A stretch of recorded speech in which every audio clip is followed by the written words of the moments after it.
Coming up on this week's Redcast.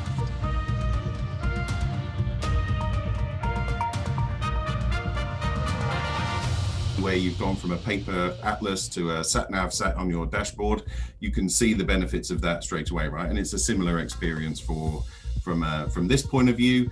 And once you've achieved that, you have compliance by design, as we call it. So you plumb in your destination, the sat-nav takes you there, and you're there. And if you want to add in different jurisdictions, you program the thing to allow you to do that. What we're trying to do is engage those difficult kids at the back of the room who never properly engage with the process and get them to raise a hand and ask intelligent questions and answer and get involved in the dialogue.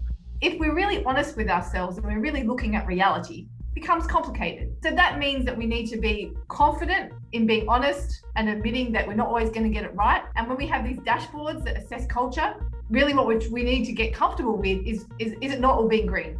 My outcome is no surprises. It is easier and eventually cheaper to work with me and compliance people to prevent a surprise or to anticipate something and prevent it happening than it is to come to me after the surprise has happened. What we're looking at is being able to take all of that, have the answers already available to us upstream, implement those in the business in a much more efficient way, and then you get a much better outcome for your customer, exactly as Roger says. And you can do all of this much more cheaply and efficiently than you can at the moment. So from my point of view, it's a no-brainer. Welcome to Redcast,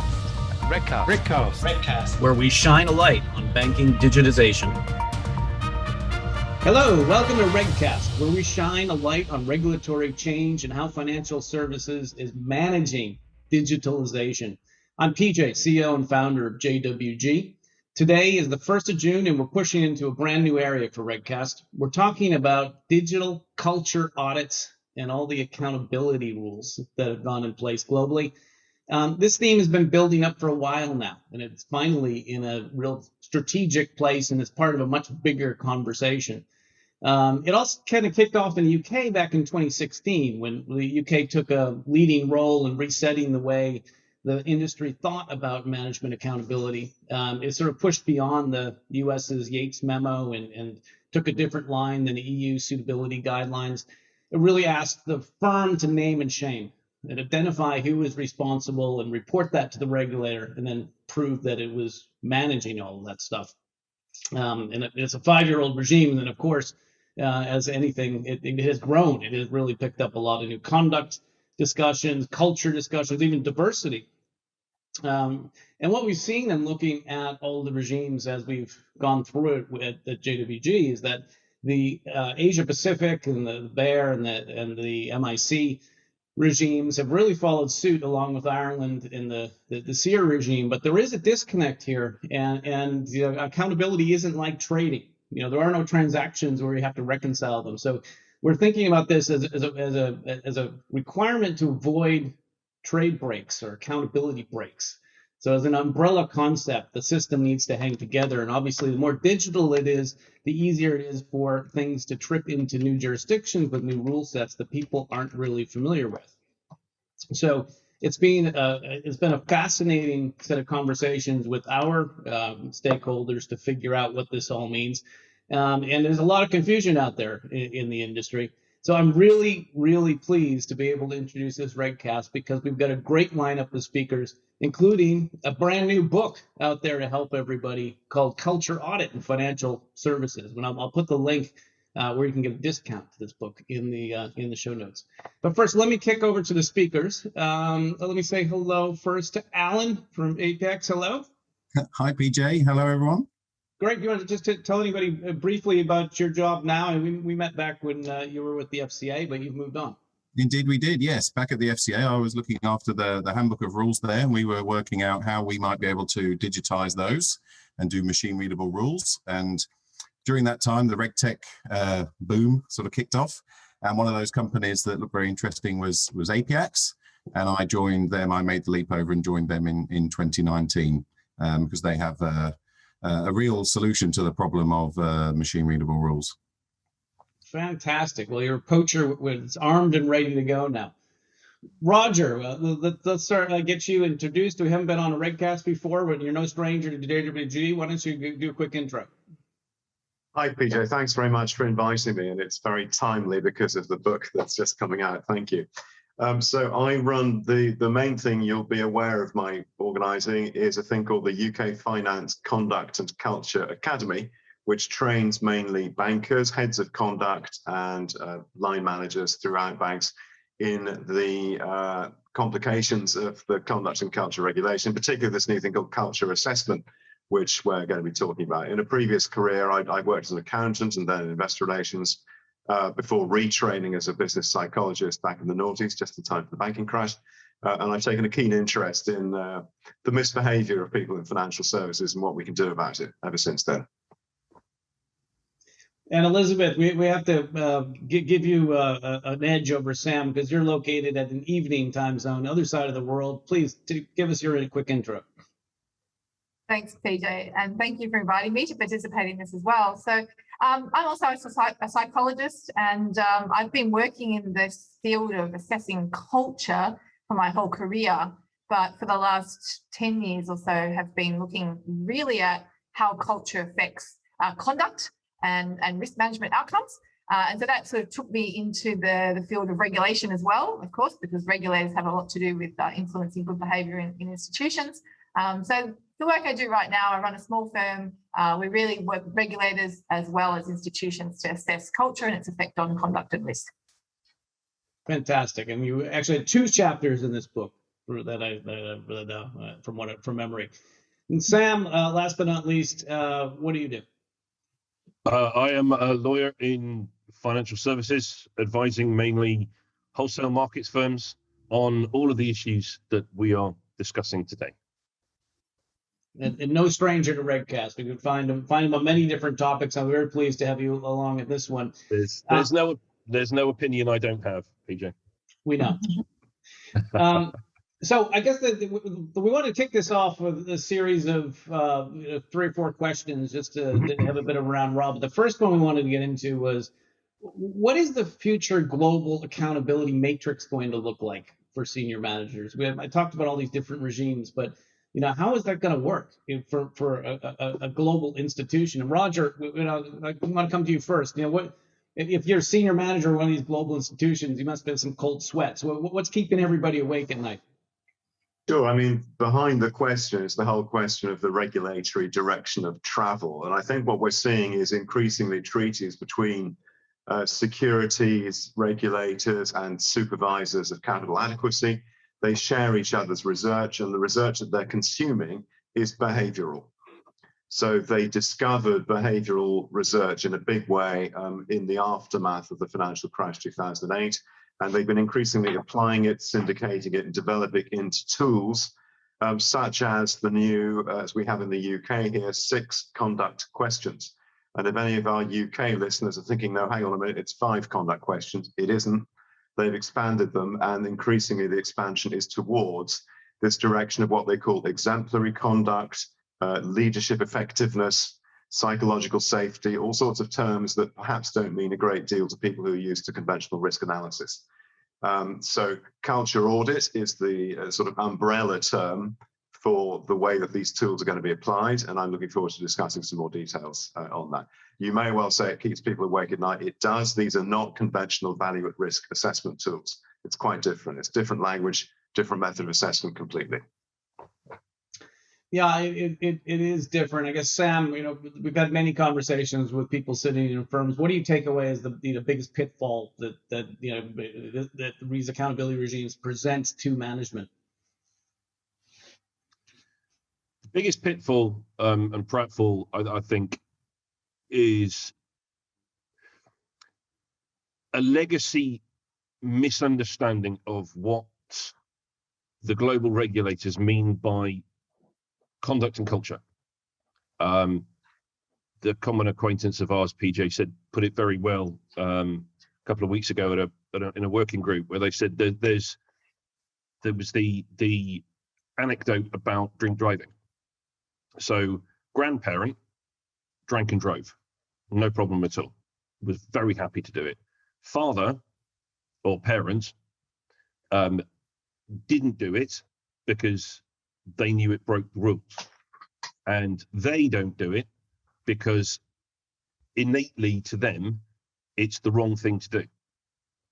And where we are still on that spectrum as far as accountability, conduct, and culture, and understanding how that is all put together, and how you run a business, and how you run a business which is also profitable.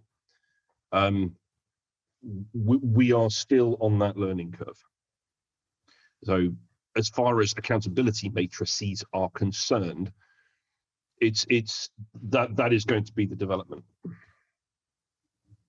Yeah, it is there are plenty of pitfalls there, and there's a lot to unpack. I guess. Well, let's go to Alan first, because Alan, you've had some experience in gluing these rules together. What does it take to take those different perspectives and turn them into one? Yes.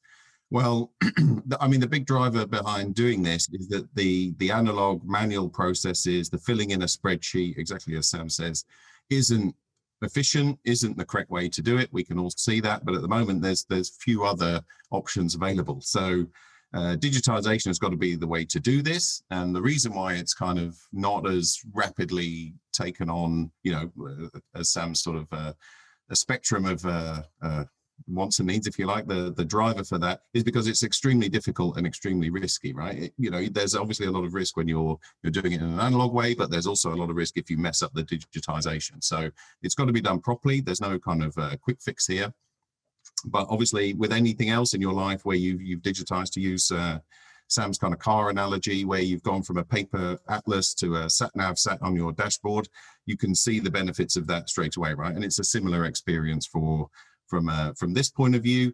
And once you've achieved that, you have compliance by design, as we call it. So you plumb in your destination, the sat nav takes you there, and you're there. And if you want to add in different jurisdictions, you program the thing to allow you to do that. So you can then implement changes over time much more easily.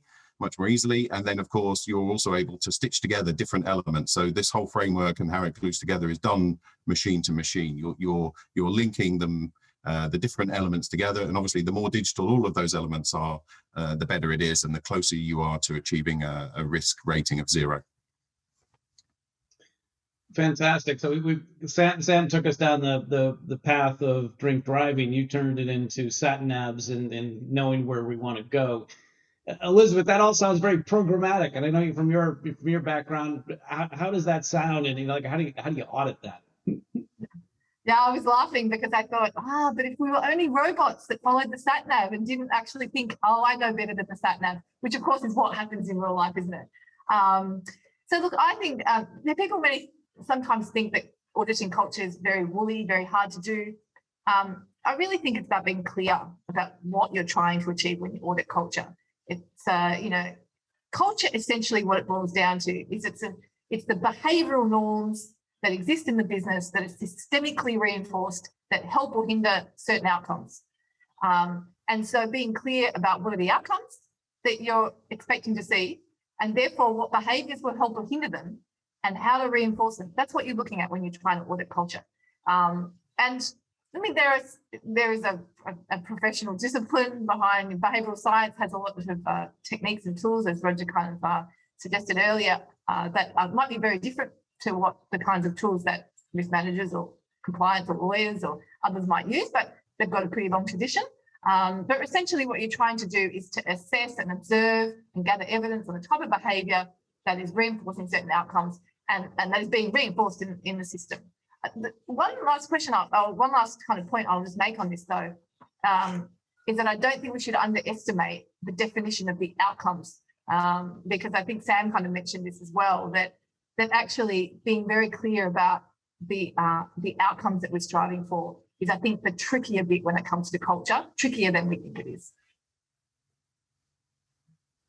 Yeah, Alan, how do you program the sat nav to look at the outcome of I want to be at that party over there having a nice drink in the shade? It sounds fantastical.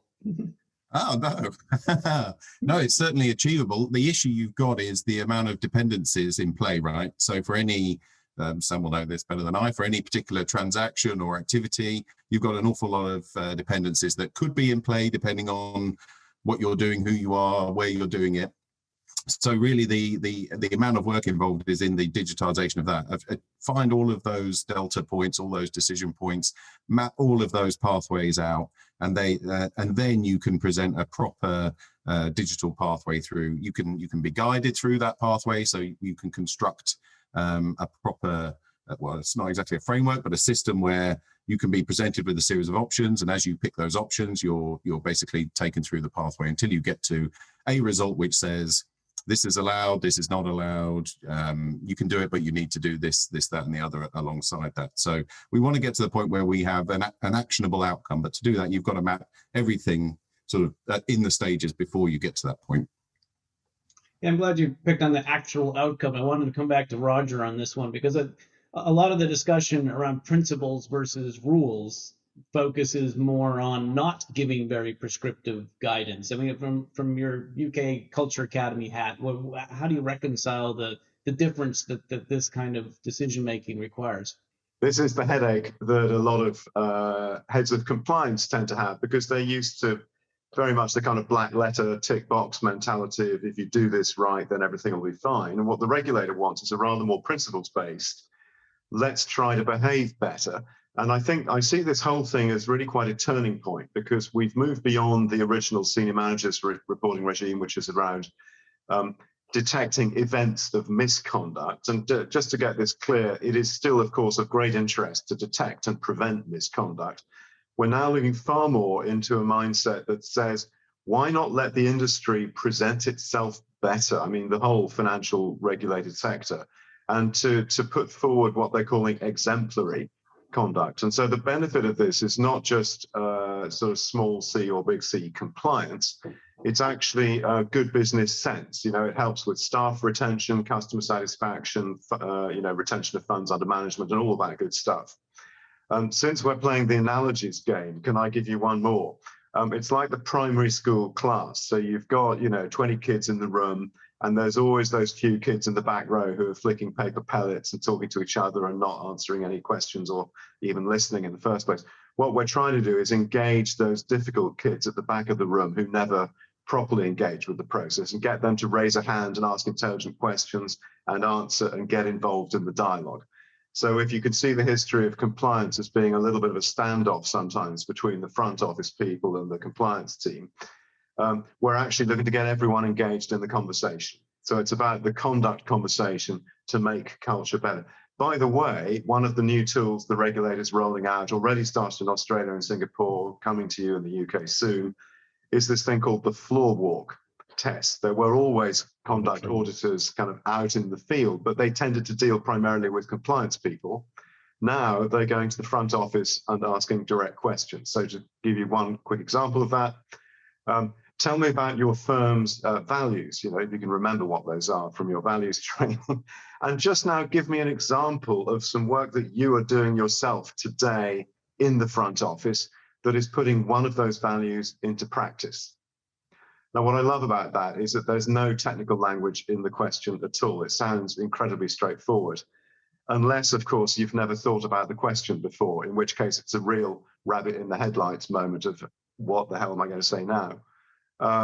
If you're already having that conversation, of course, easy as pie, because you can say, yeah, my team meeting, we've just talked about this and this, and how is this good for customers, and serving the economy by pumping credit through it, and all that good social positivity stuff that the Bank of England's talking about.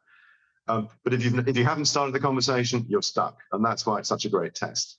It's so easy to do the prep, by the way. A little bit of catalyzing work with workshops, discussions, team Q&As, and you're ready.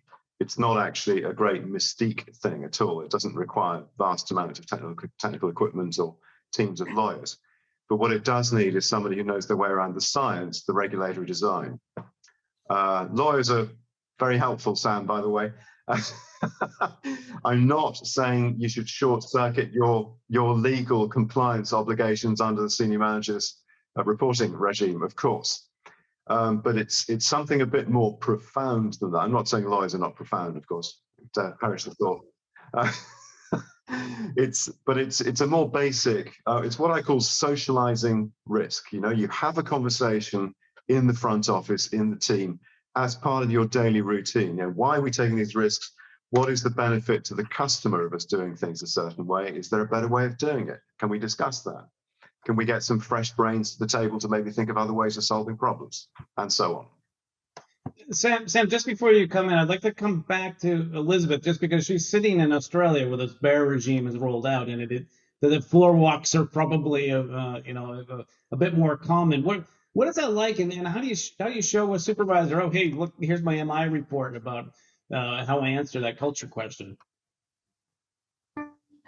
Well, look, the regulators down here are certainly getting much closer to the front line in terms of their access to what's really going on. I think has gone, as you said, from dealing with the reg affairs team to actually getting access to direct information from frontline staff, and I think that that process probably really ramped up maybe 5 years ago, or maybe even a little more. So there's been some time to get to know what the difference is.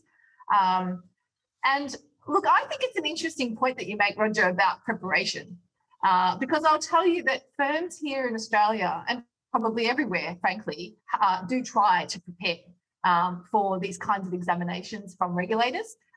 They employ consultants, they have communications out to staff and so on.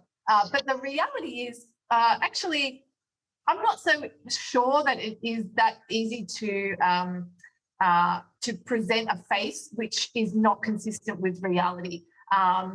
You might be able to prepare someone for a very specific question, but I think regulators are also getting a bit cluier about how they get access to that information. So yeah, so if it was always the same question, if it was always the same people, they could probably do that. But some of the work that I've been involved in, it's not a standard set of questions at all. In fact, the kind of questions you get asked really depends on the answers that you give. So it's pretty hard to prepare for it. Yeah, and also it tends to be more than one question. So in order to, they have things like behavioural observations that some of the regulators down here are doing, and you could probably try to fake something for a few minutes or maybe an hour. But if you've got a regulator sitting and observing discussions for hours on end, it's pretty hard to keep up the pace. Can I just clarify, as we say in the book, Elizabeth, and thank you for making that point, it is not about prepared answers. It's about a way of thinking. It's about having continuous engagement with it. And by the way, to Sam's point also about attestations, very important to have done the attestations, but as the regulator has said to me over here a few times, we get rather bored of what they call photocopied attestations. They all look the same. The whole point is senior managers are supposed to be writing their own personal account of how they're engaging. Same as the conversation. Coming back to the point that I was raising my hand for, but actually we've moved on to further the point that I was going to raise, and it's become more and more obvious to me as this has gone on. There's a dichotomy between what Alan is discussing, where there is a decision tree that you can follow to end up with a good outcome, and as far as the psychologists and the behavioural science is concerned, and what the regulators want to see is an individual or a team or an organization not having to follow the decision tree, ending up at the end instantly. They should innately know, having made they can do the decision tree in their head, but they should innately know what the answer is. I can do this as long as I do that, or I can't do this. And that's one of the things that I think we were going to talk about was define what good looks like, so far as what technology can help you do and what the challenges are in digitizing this. I have to run an organization. The expectation is that I am running an organization that doesn't need to digitize this MI, because my people do it anyway. And that is, I think, the challenge from at least trying to advise firms on what the law looks like and how to implement it in practice. That's the major challenge. If you can get that right, bonza. Sam, great point. Alan, how do you react to that? Yes, it is a very good point. And we see this, we call this the transfer of knowledge, right? This is the gap between legal and compliance and the frontline team. How do you get what you need to know? You know, how am I supposed to innately understand what I'm allowed to do at any given point in my day? How do I transfer that knowledge out of the head of the legal and compliance team into the frontline team?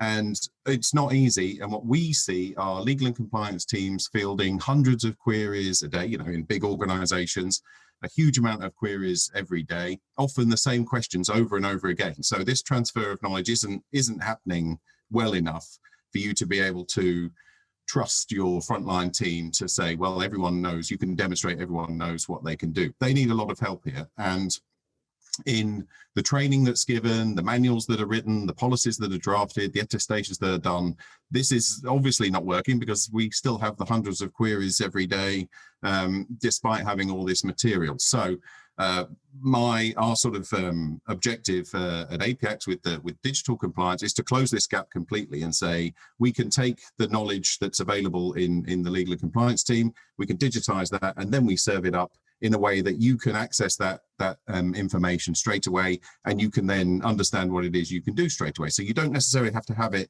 in your head. You know, it's a bit like Googling something, right? You know, you don't know every fact in the world, but Google's there and it will tell you what you need to know when you need to know it. And this is also important because during the day, you know, any given day, you could be doing something slightly out of the ordinary. You could be talking to a client in a different jurisdiction to where you normally engage with clients, or it's a different type of product you're dealing with. So there's always an element of uncertainty in your day-to-day business where you think, actually, I need to check this and I need to make sure I know what I'm doing. So the digital interface is what supports this and makes it instantaneous. Roger, how's that sound to you? I mean, if some digital floor walk and a regulator asks them the magic question, is it okay if they just Google it? I mean, it's great to have access to that. And I'm a huge fan of this whole kind of machine readable regulation thing that's coming in. So everyone has instant access to everything. I'd say Sam talked earlier about a dichotomy. I don't see it as actually two things pulling in opposite directions. I see it as two complementary facets of the same thing. And as Elizabeth and I say in the book, you need to have a sense of the grounding of the regulation, but you also need to have a practical sense of the application of it. I'll just take one example, which may sound a little bit left field at first, but you'll see where I'm going with this. A lot of firms use as one of their conduct measures training attendance. So the event of people attending training sessions, if you think about it, is an incredibly simple metric. It's, you know, was there a certain number of bums on seats or eyes on screen on a certain day fulfilling the training requirement? But that is really an input metric. It doesn't measure, was the knowledge lodging in people's heads? Were they putting it into action? How did it change what they did at the desk when they got back to the desk? You know, so I think it is so important not just to have the kind of technical input metrics on this, but the observational behavior stuff at the other end. And that's where the floor walk comes in. So it's kind of two halves of the same piece. Absolutely, you need the knowledge accessible and installed, you know, and well sorted in that way that Alan described. But I think also Alan's point was about knowledge transfer being put into action. And this is why we have observation or floor walk, as we tend to call it, because it's slightly less scary than talking about observation, which makes people think that we're psychoanalyzing them, but which of course we are, but that's another story. Elizabeth, you're just as qualified on the psychoanalysis point. Do you think this is pretty much psychoanalyzing the staff? Well, I'm going to sound like a dog with a bone here, but I want to come back to the outcomes that we're trying to achieve again, because I think what we're discussing here is some pretty clear outcomes. Are people complying with the law? Yes or no? And it might be. I'm not saying it's straightforward. It's clearly not easy to know in every scenario what the law is. But I think actually what trips people up in reality is that it's not just the law that people see as a stakeholder or in the outcome that they need to achieve. It's also shareholders and driving financial performance. But actually, those are the two traditional ones that everybody's had to deal with for a long time. I think in today's world, what's going to really be tripping people up is that there are many more stakeholders who have concerns that organizations will need to address and to not exploit. And so actually the right behavior might be the right behavior from a legal standpoint, but is it the right behavior for all these other stakeholders? And one stakeholder disagrees with this stakeholder. So what really is the outcome that you're trying to achieve? And then what kind of culture do you need to create to drive behaviors that reinforce these outcomes that you're not even sure at any moment in time what is the right one? So I think this is where it becomes very complicated in today's world.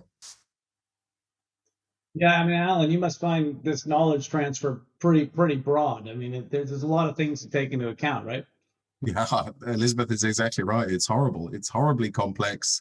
It's awful. If you stood there today and you didn't, you had to start from scratch, you wouldn't configure it in the way that we have it now, right? So this wouldn't be the system that you put in place if you had to do it from today. But we do get over this, so or at least we try to get through this complexity by talking to people exactly like Sam. So when a lawyer configures a piece of legal advice or a legal opinion, they factored in the legal requirements and all the different dependencies there, as I've discussed. Then you can digitize that, hand that legal opinion over to, or well, indeed the current process is you would hand the written legal advice over to the legal and compliance folk, and then they would put on top of that their risk appetite. So exactly Elizabeth's point, but our conduct and our culture is such that we need to adapt this legal opinion in such a way that we can then fit it in with the way that we run our business. So you can still do that in a digital environment. You can still take the digital rules that Sam's output, for example, and then you can adjust those rules within a platform, and then they're queried in the same way. So it's still configurable, but obviously the process to do that, to obtain the advice, configure it, and then implement it becomes a matter of minutes, rather than a week or two of a legal and compliance person. Can I ask a question, maybe a leading question, Your Honour? Diversity. It's not. It's one of the. It's not a stakeholder because it doesn't have a dimensional aspect, but it's something which is increasingly important as far as a consideration is concerned. So, how do we adapt the technology that we have to take a legal opinion or a machine readable outcome and turn it into a useful path for a business when there is this other dimension to it, which is, are we thinking about this problem in I say, in a non-pejorative sense, a biased way? Roger, what do you think of that?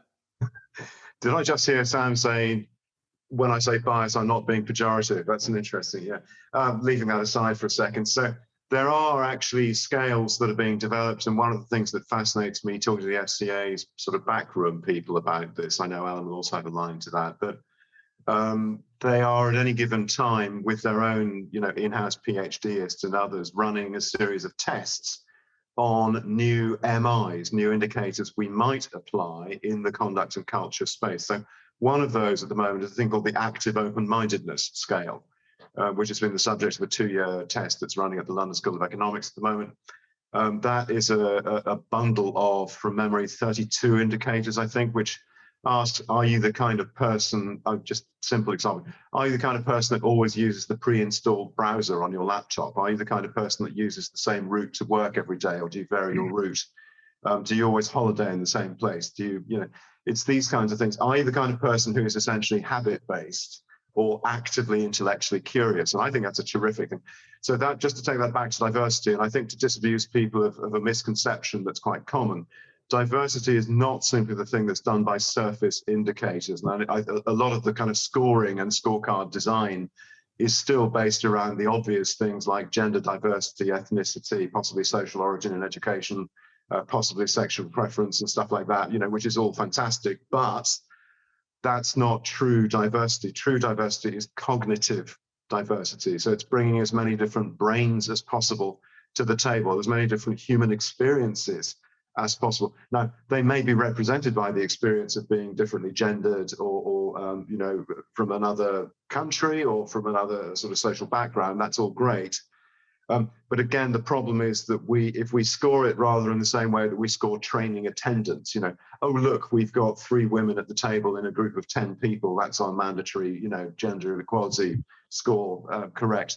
It's the wrong angle of approach, essentially. What we're looking for is an atmosphere in which anyone can put a hand up, and anyone, particularly from different backgrounds. So you don't have somebody who's a 30-year career banker surrounded by other people who are 30-year career bankers in the room. You have marketing people, HR, legal, technical, you know, technology skilled people. And I'm not just talking about team meetings, at board meetings as well. So there's this myth of, you know, the great tech titan who has built up and sold their tech brand and now wants a second career in banking. The problem is they don't exist. There's probably a reason they call them unicorns. You know, they're fictitious. Nobody who's built up and sold a technology company very much wants a second career in banking, and that, unfortunately, is a systemic problem for the industry right now. And by the way, the regulator wouldn't let them in because they haven't got the right qualifications. There's a whole other systemic issue with that as well. Yeah.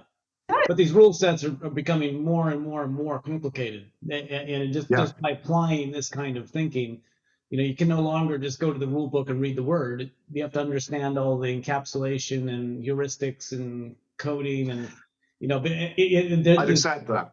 You need some grounding in science. And this is the reason that people like Elizabeth and I are kept quite busy now, and why the banks are recruiting more and more behavioral scientists. I've just written a paper for the LSE journal on this. You know, if you're a behavioral scientist, now is a perfect time to go into financial services, because the regulators are absorbing all this raw data from the research, and the banks, you know, the financial firms are really keen to get ahead of that. But the simple answer is invest a bit of time at industry level with something like UK Finance in a workshop, which will get you to know the basics. You know, read some books where people have done the digesting for you. I can't think of any right now, but I'm sure there's some out there. You know, and you don't need a PhD. I mean, we have 2 behavioral science PhDs on this call, possibly more, I'm not sure. But you don't need that background in order to get under the skin of this stuff. One of the reasons I love doing this is it's really quite fun taking people through the basics of this stuff. You know, 80% of behavioral science, by the way, kind of is codified common sense. It's the other 20% that's counterintuitive that's the difficult bit. Can I, on the counterintuitive, do we need to push back at all on the do we need to be the King Canute here a little bit? Because I know, Roger, you and I have discussed this on LinkedIn and in other forums, but we are reaching the point, if we haven't already got there, where a salesperson is going to be on the hook for understanding his customers' behaviors, biases, wants, needs, suitability to an extent, to a level that is humanly impossible. So do we need, as those who kind of understand this, need to put a line in the sand to with Alan's former colleagues and go, do you know what, that's it. Sorry. You make a very good point, Sam. Let's simplify the language a little bit. So let's not talk about biases, because, you know, people who are perhaps not familiar with that science might find that off-putting. Although, as I say, there's plenty of good sources you can read up on this. Can't think of any right now. But so if your issue is, as I understand it, that salespeople quite rightly are feeling that they could be kind of guilty of misconduct for failing to read the customer's bias. Or very often, I mean, an example of this, which we use in the classes all the time, is this thing called, you know, customer satisfaction survey or net promoter score. So the net promoter score is a classic example of an indicator that doesn't actually do what it says it does. A little bit like the Harvard bias test, IAT, which, you know, makes all sorts of claims, but actually is what we call a vanity metric. It gives you the answer that you want if you're marketing it. Which to me kind of disqualifies it as a reasonable. I'm going to have an enormous fight with the Harvard people now over that, but leaving that aside. So if you're using a net promoter score, if you're essentially saying to your customer at the point of sale, just after they bought a contract for whatever it is, are you happy with that? do you know what? They're going to say yes, even if they're not. Because we've got this thing called endowment bias, nothing to do with endowment mortgages. Endowment effect is, if you've just committed yourself to a big decision, whether it's buying an insurance contract or a pension or a fancy car or a suit of clothes or a holiday that you can't quite afford, your human brain is very keen to mitigate the anxiety that's triggered, the anxiety of having committed to the decision. And so what you do is reassure yourself. Yes. And therefore, if a salesperson or a customer service, follow-up helpline is saying, were you happy with that thing you just bought? You're going to say yes. Rather in the same way as if you've just bought a flashy car and your neighbor, looks over the hedge and says, oh, were you happy with it? Of course, you're going to say yes. You're not going to say, I feel like a fool having spent all this money. So those kinds of customer satisfaction tests are often unreliable. And I can absolutely understand why salespeople would feel nervous about it. Yeah. That doesn't really answer your question, but it kind of scopes the problem a little bit. Elizabeth probably can take that forward. Guys, we could go on at this one forever. We've gone from sat navs and drunk driving tests all the way now on customer satisfaction. I think that there's a point here that there's a huge topic. I'd just like to step back as we wrap up now, because we are at time. And I'd like you all just to come in on your final summary. What's the real prize here? And there's plenty that we've talked about here in the discussion. Elizabeth, let's start with you. You wanted to get in. What's your big so what, and what's in it for people getting into this subject in a bit more deeper way? Look, I think that where we need to go with looking at culture and looking at behaviour is reality. I think we need to be really honest about the outcomes we're trying to get, the trade-offs that we need to make, and the behaviour that's going to drive those. And if we're really honest with ourselves and we're really looking at reality, it becomes complicated. So that means that we need to be confident in being honest and admitting that we're not always going to get it right. And when we have these dashboards that assess culture, really what we need to get comfortable with is it not all being green? And so to your question about, what's the prize? The prize, if we're honest, is sustainable performance. Because I do believe that good behaviour and good conduct leads to sustainable performance over the long term. But if we're not honest, if we skate over things and we're not really saying what the trade-offs are for the outcomes we're looking for, then we're only shooting ourselves in the foot. Thank you. Very, very well put. Sam?